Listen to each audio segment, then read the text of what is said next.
శ్రీ పవన్ కళ్యాణ్ సార్కి ధన్యవాదాలు తెలియజేసుకుంటూ, ఆంధ్రభూమికి గర్వకారణంగా నిలిచేటువంటి నాయకులు కొంతమంది ఉంటారు. ఆ కోవలోని వారే శ్రీ పవన్ సార్ వీళ్ళంతా. అలాగే మరొకరు కేంద్ర భారీ పరిశ్రమలు ఉక్కు శాఖల సహాయ మంత్రి వర్యులు శ్రీ భూపతిరాజు శ్రీనివాస వర్మ గారు మన మధ్య ఉన్నారు. ఆయన గెలుపు వెనుక ఉన్నటువంటి ప్రజా విశ్వాసాన్ని, అటు సమాజంలో ఒక పవర్ఫుల్ లీడర్ వారి యొక్క సందేశాన్ని విందాం.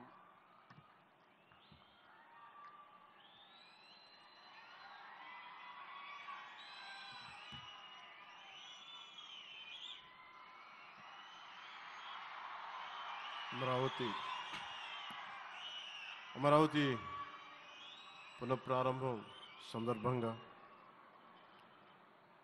34,000 ఎకరాలు ఇచ్చి 29,000 పైచిలకు రైతులు గత 5 సంవత్సరాలుగా నలిగిపోయి ఇక్కడికి వచ్చి రోడ్ల మీదకి వచ్చి ముళ్ళ కంచెల మధ్యలో కూర్చొని పోలీసు లాఠీ దెబ్బలు తిని కేసులు పెట్టించుకొని ఇంట్లో పెద్దవాళ్ళని కానీ చాలామందిని 2,000 పైచిలకు రైతులు ప్రాణాలు కోల్పోయి మీరు నలిగి బాధపడి మీ కన్నీళ్ళు తుడిచే వాళ్ళు ఉన్నారా ఆ రోజునని చాలాసార్లు మహిళా రైతులు నన్ను అడిగారు. ఇది గౌరవ ప్రధానమంత్రి శ్రీ నరేంద్ర మోదీ గారికి తెలుస్తుందా అని ఒకసారికి 5 సంవత్సరాల క్రితం మీరు అడిగారు. నేను ఆ రోజు ఆయనకి తెలియకుండా ఏది ఉండదు, అమరావతి శాశ్వత రాజధానిగా ఉంటుందని ఆ రోజు మేమందరం కలిపి మాట ఇచ్చాం. ఆ ఇచ్చిన మాట ప్రకారం ఈ రోజున గౌరవ ప్రధానమంత్రి గారి చేతుల మీదుగా మళ్ళీ ఇంకొకసారి పునఃప్రారంభం జరగబోతుంది.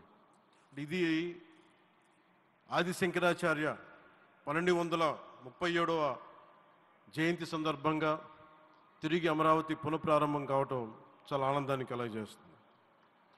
మనందరం 5 కోట్ల మంది ప్రజలకి సంబంధించి ఇది ఒక హబ్, ఇది సెంటర్, నర్వ్ సెంటర్. ఇది అంటే మనందరికీ సంబంధించిన ఇల్లు. ఇది మనందరం ఎవరిని అడుగుతున్నామంటే, ఒక ప్రధానమంత్రి గారు పూర్వం సన్యాసాశ్రమంలో ఉన్నప్పుడు ఆయనకి అనికేత్ అనే పేరు పెట్టారు. అనికేత్ అంటే అర్థం పరమశివుడు, ఇల్లు లేనివాడని.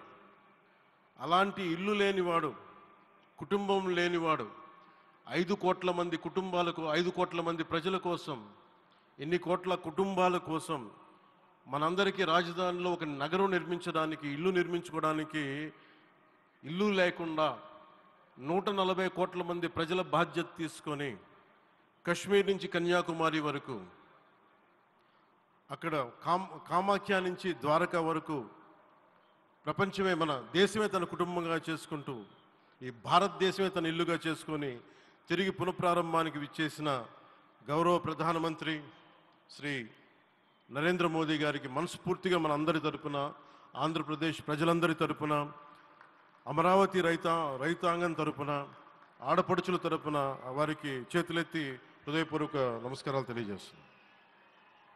దివిసీమ తుఫాన్ వచ్చి అందరి ఆశలను తుడిచిపెట్టేసినట్టు గత ప్రభుత్వం రాష్ట్రం మరియు అమరావతి భవిష్యత్తుని తుడిచిపెట్టేసింది. అమరావతి అంటే పరదాలు, సెక్షన్ 30, సెక్షన్ 144 మాత్రమే గుర్తుకొచ్చేలా పనిచేశారు. నువ్వు ధర్మం కోసం నిలబడితే ధర్మం నువ్వు నిలబడేలా చేస్తుంది అనే విధంగా ఆ రోజున అమరావతి రైతులు, రాష్ట్ర ప్రజలు ఈ ధర్మ యుద్ధంలో విజయం సాధించారు. రైతులు ఇచ్చిన 11,000 ఎకరాల భూమిని త్యాగం చేసి, వారి సంకల్పం 33,000 ఎకరాల భూమిని త్యాగం చేసి వారి సంకల్పం ఫలితంగా ఈ రోజున ఆంధ్రప్రదేశ్ రాజధాని ఆవిర్భవించింది.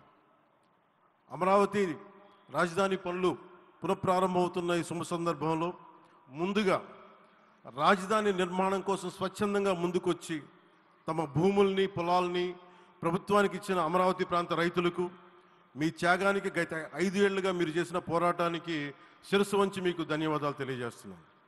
గత 5 ఏళ్లుగా రాజధాని నిర్మాణం నిలిచిపోయి రాజధాని తరలిపోతుందనే సమయంలో రోడ్ల మీదకు వచ్చి 5 కోట్ల ప్రజల తరపున రైతులు, మహిళలు, విద్యార్థులు చేసిన పోరాటం, మీరు పడిన అవమానాలు, మీపై పడిన గాయాలు, ప్రతి ఒక్కటి మా మనసులో ఉంది. ఆ రోజున దివ్యాంగులను కూడా లాఠీ దెబ్బలు నా గుండెలు ఇంకా సజీవంగా ఉన్నాయి. ఆ బాధ మేము మర్చిపోలేదు, ఎవరిని మర్చిపోనివ్వలేదు. అందుకని దానికి సజీవ సాక్షి ఈ రోజున తిరిగి పునఃప్రారంభానికి గౌరవ ప్రధానమంత్రి గారు రాక, ఆ రోజున మహిళలు విద్యార్థులు చేసిన పోరాటం, మీరు పడిన అవమానాలు, మీపై పడ్డ గాయాలు ప్రతి ఒక్కటి మనసులో ఉంది. మీ త్యాగాన్ని మేము మర్చిపోం. మీరు చేసిన త్యాగానికి జవాబుదారీగా ఉంటాం. బాధ్యతగా అమరావతి నిర్మాణం జరిగేలా సాయశక్తుల ఈ కూటమి ప్రభుత్వం కృషి చేస్తుంది. అమరావతి రైతుల త్యాగాలను హృదయపూర్వకంగా స్మరించుకుంటూ వారి ప్రతినిధులుగా ఇక్కడకు విచ్చేసిన రైతులకి నా ప్రత్యేక నమస్కారం. ఈ పోరాటంలో వారికి ప్రతినిధులుగా సన్మానం అందుకుంటున్న మహిళా రైతులు పాత్ర, ప్రత్యేకించి అమరావతి మహిళా రైతుల పాత్ర చాలా అభినందనీయం. మీరు ఎంత నలిగారు, మీరు ఎంత రోడ్ల మీదకి వచ్చారు. మగవాళ్ళు ఆపేస్తే ఆడపడుచులు బయటకు వచ్చి తిరిగి పౌరుషం చూపించారు, ఆంధ్ర పౌరుషాన్ని చూపించారు. మీరికి నా ప్రత్యేక అభినందన. వాళ్ళు చూపిన సాహసం, సహనం అందరికీ ప్రేరణగా నిలుస్తాయి. వేదిక మీద ఉన్న నా మంత్రివర్గ సహచరులకి, గౌరవ ప్రధానమంత్రి శ్రీ నరేంద్ర మోదీ గారికి, విజనరీ అయిన గౌరవ ముఖ్యమంత్రి శ్రీ నారా చంద్రబాబు నాయుడు గారికి, సోదరులు లోకేష్ గారికి, గవర్నర్ గారికి ప్రత్యేకించి నా హృదయపూర్వక నమస్కారాలు, ధన్యవాదాలు తెలియజేస్తున్నాను. అలాగే ఇతర సహచరులకు, సభకు హాజరైన వారికి, రాష్ట్ర ప్రజలకు కూడా నమస్కారాలు తెలియజేస్తున్నాను. ఇక్కడ రైతులు భూమిని మాత్రమే ఇవ్వలేదు, రాష్ట్ర భవిష్యత్తును నిర్మించే ఆశలను, విశ్వాసాన్ని ఇచ్చారు. కానీ 5 సంవత్సరాల్లో గత ప్రభుత్వం ఆ త్యాగాన్ని అవమానించింది. 3 రాజధానులు, అస్తవ్యస్త విధానంతో ప్రజల విఘ్నతని, అమరావతిని అగౌరవపరిచింది. ఈరోజు ఈ వేదిక నుండి మేమందరం మీకు హామీ ఇస్తున్నాం, అమరావతి మళ్ళీ ఒక ప్రపంచ స్థాయి సర్వశ్రేష్ఠ రాజధానిగా ఆవిర్భవిస్తుంది. అమరావతి ఒక ఆర్కిటెక్చరల్ జోన్, ఒక కాంక్రీట్ జంగిల్గా మిగిలిపోకుండా జవాబుదారీతనం, న్యాయం, ప్రజాస్వామ్యానికి ప్రతీకగా నిలవాలని ఆకాంక్షిస్తున్నాం. కేంద్రంలో రాష్ట్రంలో స్థిరమైన ఎన్డీఏ ప్రభుత్వం ఏర్పడిన కారణంగా అభివృద్ధి కార్యక్రమాలు వేగంగా సాగుతున్నాయి. మేనిఫెస్టోలో ఇచ్చిన హామీలన్నీ దశల వారీగా బాధ్యతాయుతంగా అమలు చేస్తున్నాం. కేవలం మ్యాచింగ్ గ్రాంట్స్ ఇవ్వని కారణంగా గత ప్రభుత్వం రాష్ట్రం కేంద్రం నుంచి పొందాల్సిన 1000 కోట్లు నష్టపోయింది. కానీ ఈ ప్రభుత్వం కోఆపరేటివ్ ఫెడరలిజం స్ఫూర్తితోటి, పరస్పర సహకారంతో పనిచేస్తున్నాం. రాష్ట్రంలో రహదారులు, రైల్వే, పారిశ్రామిక రక్షణకు సంబంధించి ఈ రోజున మన అమరావతియే కాకుండా రాష్ట్రంలో రహదారులు, రైల్వే, పారిశ్రామిక రక్షణకు సంబంధించి ఈ రోజున 1,07,00,000 కోట్ల విలువైన అభివృద్ధి పనులకి ప్రధాని గారు శంకుస్థాపనలు, ప్రారంభోత్సవాలు చేస్తున్నారు. రాయలసీమలో గుంతకల్ రైల్వే, గోరంట్ల హైవే లాంటి వివిధ కార్యక్రమాలకు, ఉత్తరాంధ్రలో పిఎం ఏక్తా మాల్ లాంటి వివిధ పనులకు ఈరోజు శంకుస్థాపన, ప్రారంభోత్సవం చేస్తున్న ప్రధానమంత్రి గారికి నా హృదయపూర్వక కృతజ్ఞతలు.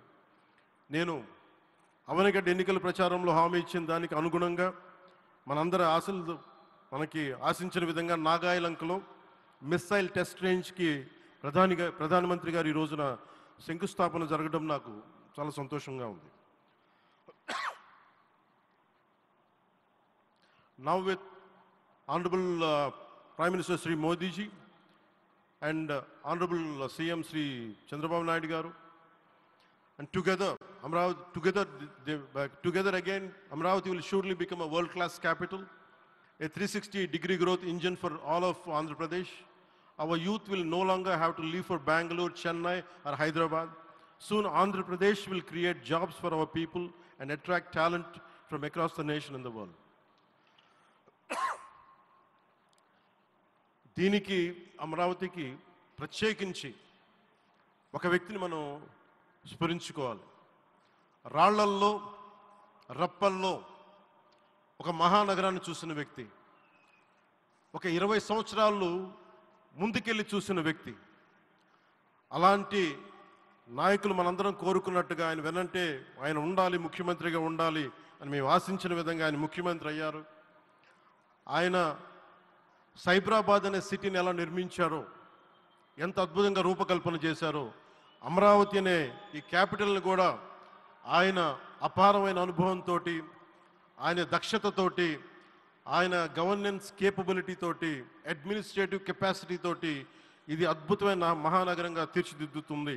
ఇది ఆంధ్రప్రదేశ్కే కాదు, భారతదేశానికి తలమానికంగా అవుతుందని మనస్ఫూర్తిగా నేను ఆశిస్తున్నాను. అలాగే ప్రత్యేకించి ఈ రోజున మనం ప్రధానమంత్రి గారిని చాలా లోతుగా మనం అర్థం చేసుకోవాలి. ఈ రోజున కశ్మీర్లో దాదాపు 28 మందిని చంపేశారు.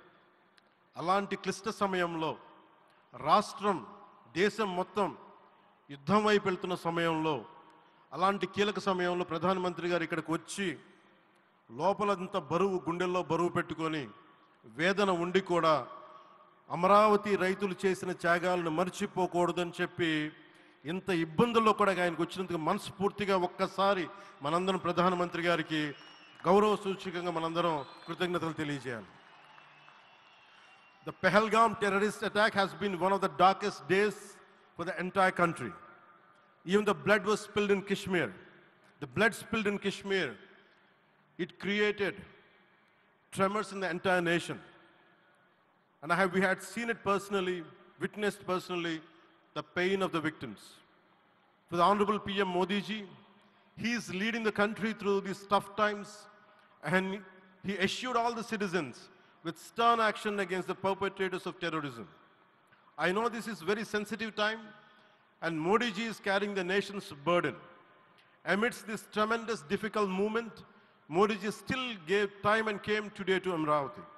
This shows his deep commitment to Andhra Pradesh, to the people of Andhra Pradesh, and we are deeply grateful to you, sir. May Lord Bhavani, మన కనకదుర్గమ్మ ఆశీస్సులతోటి వారికి బలాన్ని ఇవ్వాలి, శక్తిని ఇవ్వాలి, మనందరం ప్రార్థిద్దాం. May Lord Bhavani Mata give immense strength to our Honorable Prime Minister Modi ji to lead our nation and bless Bharat, Andhra Pradesh and Amravati. Jai Bhavani, Jai Bharat and Jai Hind.